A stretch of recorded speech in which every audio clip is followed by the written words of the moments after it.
Okay, so I have almost finished sanding the entire Power Wheels, and I'm just really surprised to see the original color that it came out as. I mean, 5 years sitting in the sun, it's been that beat up. And look at that beautiful bluish color. Like, I was just really surprised when I saw the original.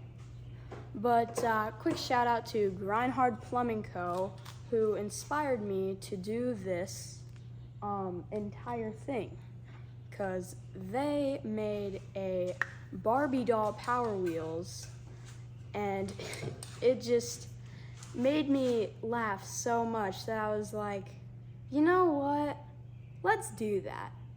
So here I am gonna do a two-tone on Power Wheels from what, the 2010s?